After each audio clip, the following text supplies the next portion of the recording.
After a sharp decline in early April of this year, the rupiah exchange rate against the US dollars has continued to show stability.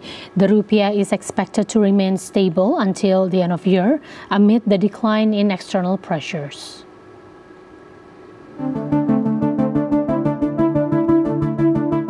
Indonesia's rupiah slumped to 17,000 against the US dollar, its weakest level in more than 2 decades on April the 8th, amid escalating global trade tensions, safe haven demand for the US dollar and rising geopolitical risks.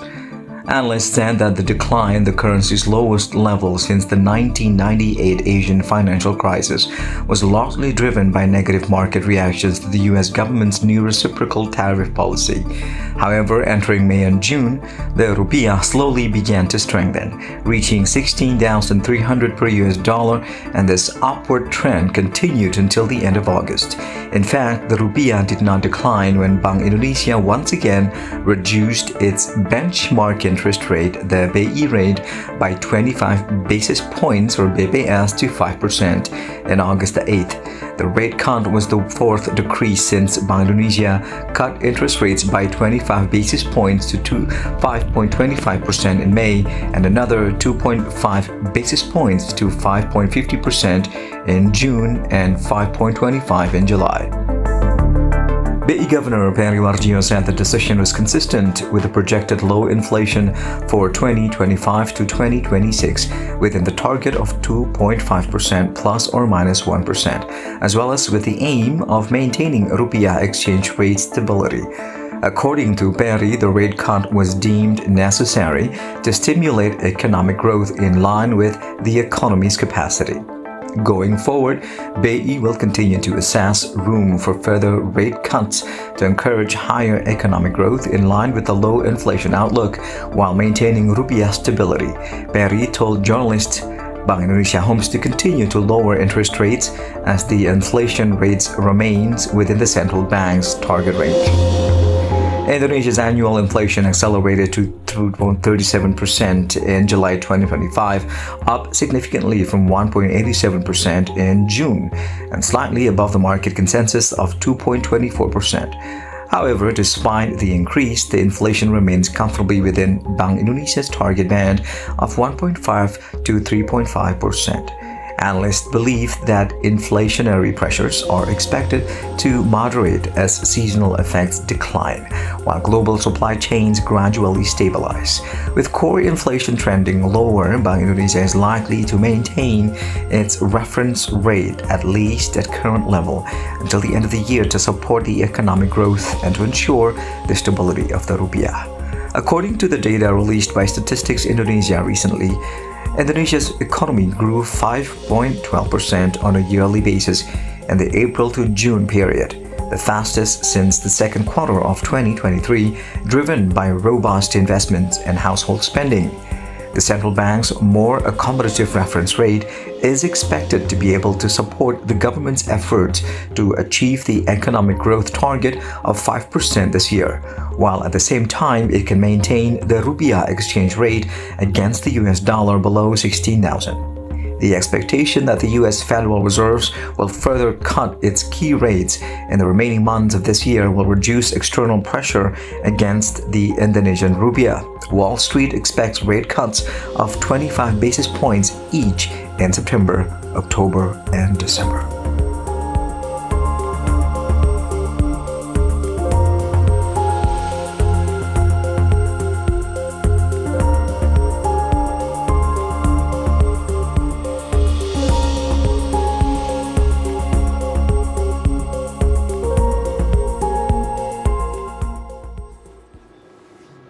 The Indonesian rupiah fell sharply last week amid rising street protests against the House of Representatives. However, in general, the rupiah exchange rate against the US dollars has continued to show stability in recent months amid the decline in external pressure. So we have our guest, Ruli Nova, analyst at Bank Woori Saudara, and he will talk about the prospect of rupiah for the rest of the year. Hello, Pak Ruli, how are you?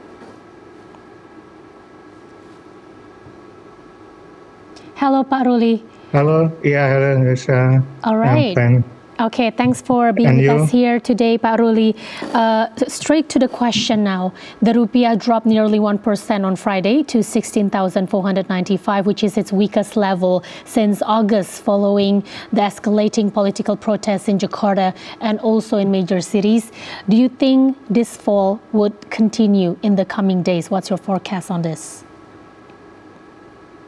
Yeah, for the last week, yeah, it's not good for Indonesia because the demonstration and that's almost in all the Indonesia region. I think this is the short, remaining until the end of this year, rupiah still have the room to strengthen again dollar because for the next the global climate, we saw that the global still good for the remain until in the end of this year. So still have the room rupiah to strengthen remaining until the end of this year. Pak Ruli, the main index of the Jakarta Stocks Exchange have also been fell sharply at the end of the opening of the trade this morning on fears of more street protests, not just for today but for the rest of the week. Do you think the market will recover soon as the situation is getting normal? Yeah, this is the normal, yeah, because the investor saw that the stability politics in Indonesia, yes. And still wait and see that some economic data from domestic, like inflation, and then in the global US, like the employer rate, and then the other data, PMI infrastructure. Yeah, still waiting, wait and see the data, economic data. Well, despite what happened for the past few days, in general, in the first 8 months of this year, the global financial market have been significantly affected by the rising trade tensions, geopolitical instability in the Middle East, and also the policy shifts like the US tariffs, for example. In your opinion, though, how was the performance of the rupiah in the midst of such many external pressures? Yeah, I think the global pressure, we saw the trend is decrease. Yeah, for the pressure, global pressure will be decrease. Yeah, because we see that the war tariff, President Trump is already we have some country have already deal with Trump tariff. Yeah. Maybe we remain the China tariff. I think this is the with the already meet between the President Trump and Xi Jinping. We will have the meet the point for the win-win solution, yeah, between China and US. I think the war tariff is will be for the next until remain in the end of this year is will good, yeah. And then the conflict tension in Middle East is the pressure is decreased, yeah. And then the last one, maybe the Ukraine war juga already negotiation with Donald Trump and Putin will be at the negotiation, and also the most important that the Federal Reserve conduct the dovish statement, yeah, in the current period. Indeed, until the last Friday, yeah. The statement of the reserve will be make of the rupiah have the room to strengthen it, remain in the end of this year. Well, rupiah dropped to 17,000 per US dollars in the early April, which is the lowest since the 1998 Asian financial crisis.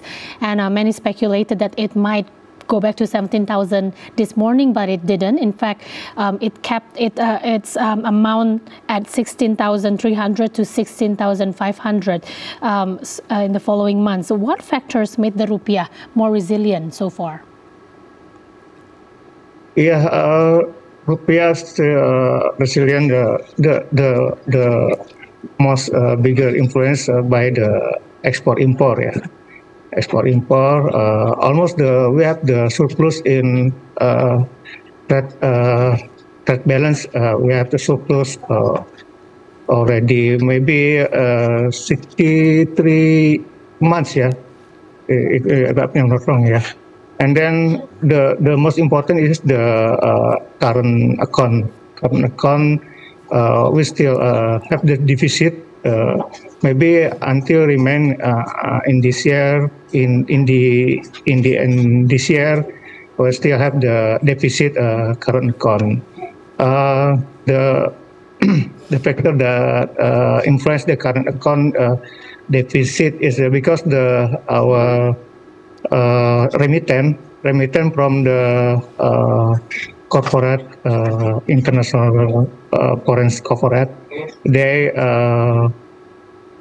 receive the like a dividend, and then the other and then the other service foreign in Indonesia will outflow the funds to outside to Indonesia. This is the crucial because no government policy to stop to decrease this phenomena. We saw that the trend is still increase. Yeah, the remittance deficit outflow to foreigners. Yeah, from Indonesia to overseas. Yeah, so I think. Government have to policy that to stop or decrease this remittance outside to the overseas, like maybe to give the deductible tax to maintain the remittance, the dividend cannot outflow to overseas from Indonesia. This is make our current account deposit will be surplus. All right, Pak Ruli, let's talk about interest rates now. Bank Indonesia has cut its key interest rate 4 times since May, and the rate has now reached as low as 5%. Do you think the current interest rate level is high enough to hold foreign investment in the government's bonds? Yeah, interest rate is not only factor to maintain the foreign capital out money in Indonesia. Yeah, the most important that the Indonesia economic fundamental like economic growth, inflation. We see that the economic growth in the second quarter is above 5%. Yeah, 5.12%. Yeah, and then inflation still lower level. So also the trade balance have the surplus. Not only the interest rate spread that make the foreign investor still in financial Indonesia, stay in financial Indonesia. All right, talking about the future, Bank Indonesia may further cut interest rates to support economic growth amid indications that the U.S. Central Bank will make another interest cut by the year's end. If then, Pak Ruli, Bank Indonesia cuts interest rates again, do you think it could trigger foreign fund outflow. Yeah. Yeah. If we compare to the other yield, Indonesia still hike the yield interest rate, the security government bond compared to other country, was still interest from foreign investor to invest in Indonesia financial market. It is and also the inflation still low level, so still have the room Bank Indonesia to decrease the interest rate, and then there's no impact. We saw that the global pressure is decreased, again rupiah, so still have the room rupiah to strengthen again dollar, because the economic fundamental economic Indonesia, like economic growth and inflation, are still good situation. All right, fingers crossed that our rupiah will stay resilient, or if not, to become better next week. All right, Pak Ruli Nova, analyst at Bank Woori Saudara, thank you so much for sharing your insights with us today. Yeah, thank you.